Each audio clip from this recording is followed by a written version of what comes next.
Olá a todos, paz seja convosco. Meus irmãos, hoje eu gostaria de propor a vocês uma reflexão acerca de um texto muito conhecido nos evangelhos, nas escrituras, mas nos evangelhos especificamente, justamente pelo fato deste texto estar presente nos evangelhos sinóticos. O evangelho de Mateus, o evangelho de Lucas tratam deste texto, mas eu quero compartilhar com vocês o texto desta história que está no Evangelho de Marcos, que possivelmente foi o evangelho que registrou essa história, e Mateus e Lucas utilizaram essa história como base para a construção da mesma história nos seus evangelhos. É a história sobre o jovem rico. E eu quero ler o texto com vocês porque eu acredito que seja importante para nós tratarmos de um assunto especial que há nesse texto, dentre muitas lições que há nele, que eu acredito que envolve todos nós, principalmente nós que seguimos Jesus e precisamos entender como que de fato, esta vida de discípulo de Jesus tem um impacto na vida eterna. O texto diz no capítulo 10, a partir do versículo 17 do Evangelho de Marcos, o seguinte: quando Jesus saiu, correu para ele um homem que se ajoelhou diante dele e lhe perguntou: Bom mestre, que farei para herdar a vida eterna? Jesus lhe perguntou: Por que me chamas bom? Ninguém é bom senão um, que é Deus. Conheces os mandamentos? Não matarás, não adulterarás, não furtarás, não dirás falso testemunho, a ninguém enganarás, honra teu pai e tua mãe. Ele, porém, lhe respondeu: Mestre, tudo isso eu tenho guardado desde a minha juventude. Olhando para ele, Jesus o amou e disse-lhe: Uma coisa te falta. Vai, vende tudo o que tens e dá aos pobres, e terás um tesouro no céu. Depois vem e me segue. Mas ele, abatido por essas palavras, retirou-se triste, porque possuía muitos bens. Então, olhando em redor, Jesus disse aos discípulos: Como é difícil para quem tem riquezas entrar no reino de Deus. É interessante que o Evangelho de Mateus, Lucas e Marcos falam a respeito deste homem, ou deste jovem, como o jovem rico que conhecemos das Escrituras Sagradas, como sendo uma pessoa importante, como sendo uma pessoa que tinha riquezas, tinha posses, e até mesmo acredita-se que este homem pode ter sido um dirigente da sinagoga onde vivia. É interessante que este homem dá uma demonstração para nós de que era um religioso piedoso. Então eu acredito que possivelmente ele deveria exercer algum papel importante sim na sinagoga, sendo dirigente.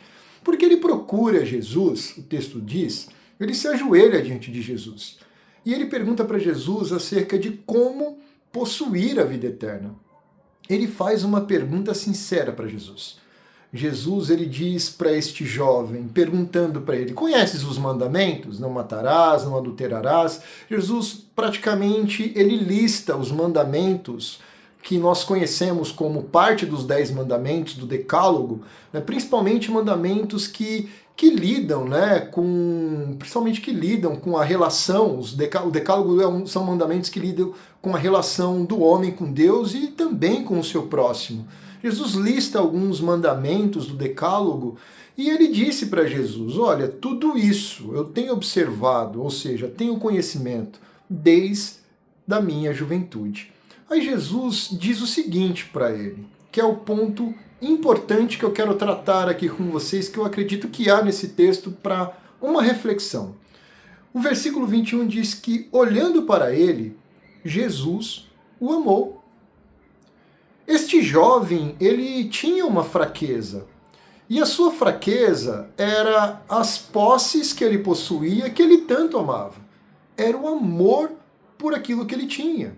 Ele tinha amor pelas suas riquezas, pelos seus bens.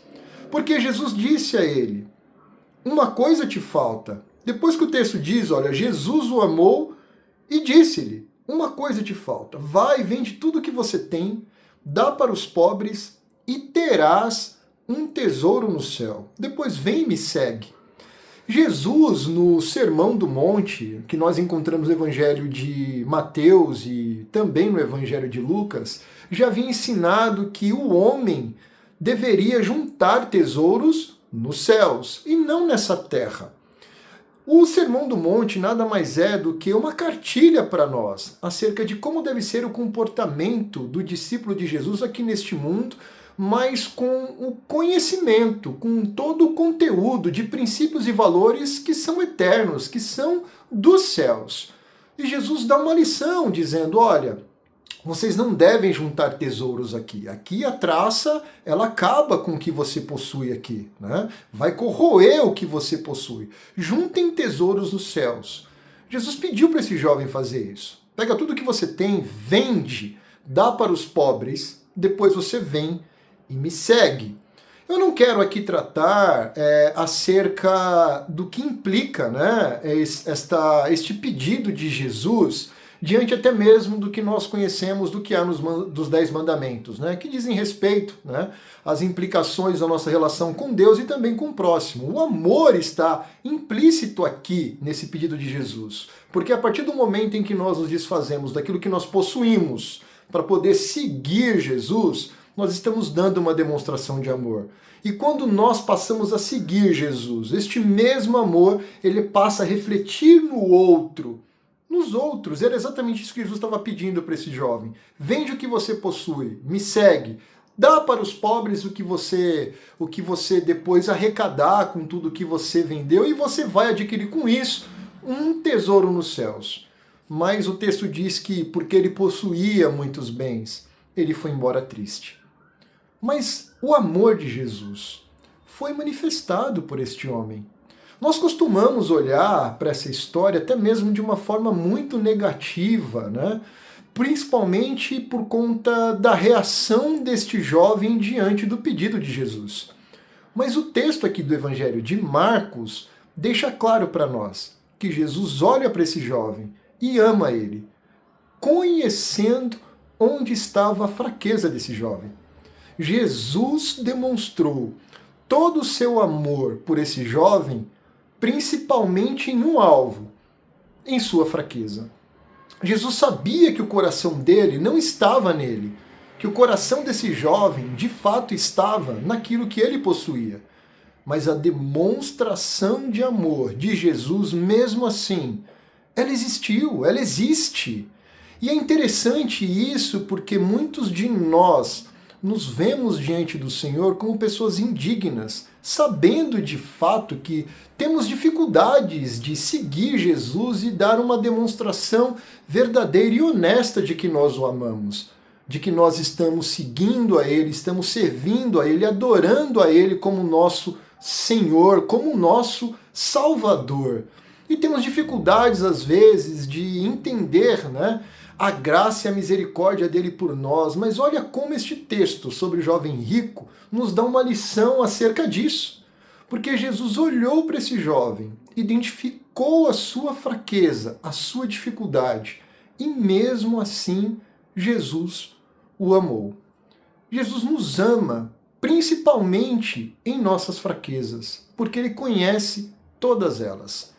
A fraqueza desse jovem, nós podemos até dizer que poderia ser imensa, não é verdade? Afinal de contas, amar mais os bens, o que nós possuímos, né, do que a Deus, parece isso muito absurdo para nós, né? Mas infelizmente isso, de fato, existe.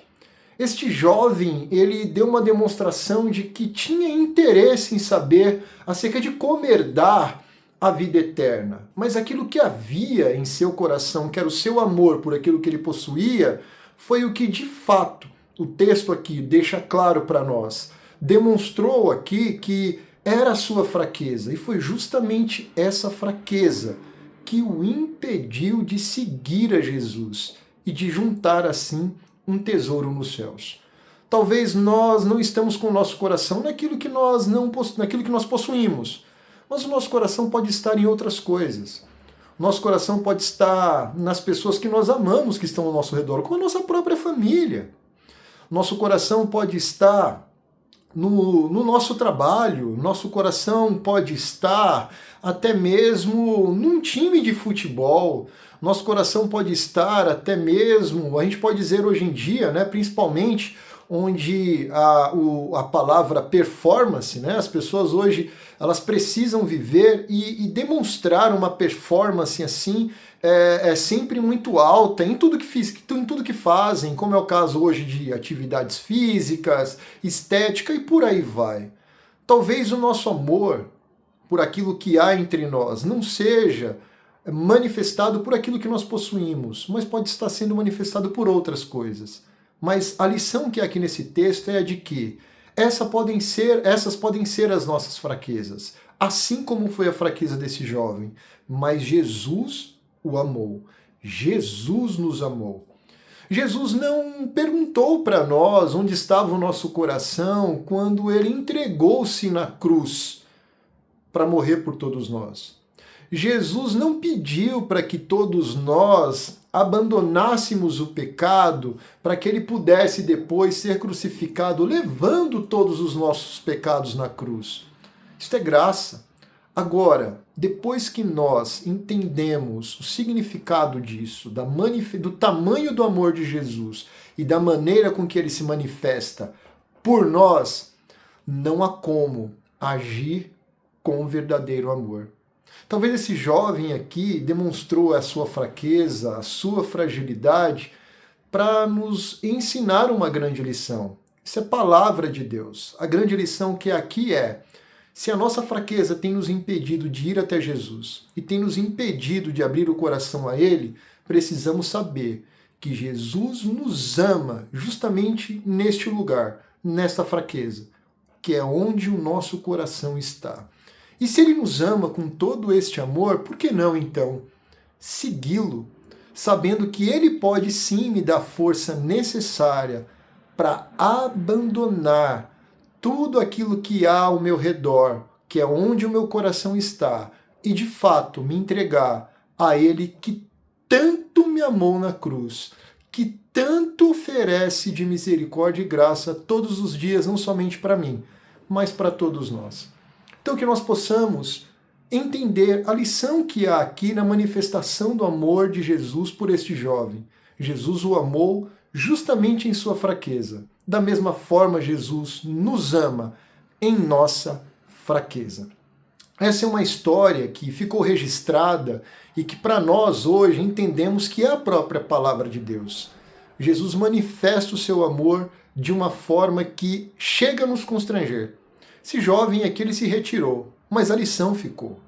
E a lição ficou para os discípulos que estavam com Jesus neste momento. E também fica para nós até hoje. Se nós queremos herdar a vida eterna, de fato, nosso coração precisa amar Jesus. Esse amor por Jesus vai alcançar aquelas pessoas que estão ao nosso redor. Mas se nós tivermos dificuldades em fazer isso, nós precisamos entender que Jesus está nos amando em nossas dificuldades, em nossas fraquezas. Espero que o que nós compartilhamos aqui, o que eu compartilhei com vocês acerca dessa lição, nessa história, possa ser importante, assim como foi para mim, também para você. E se você quiser compartilhar esse vídeo com alguém que queira entender melhor um pouco da manifestação do amor de Jesus, compartilhe então esse vídeo, ok? Que Deus abençoe grandemente a sua vida, em nome de Jesus.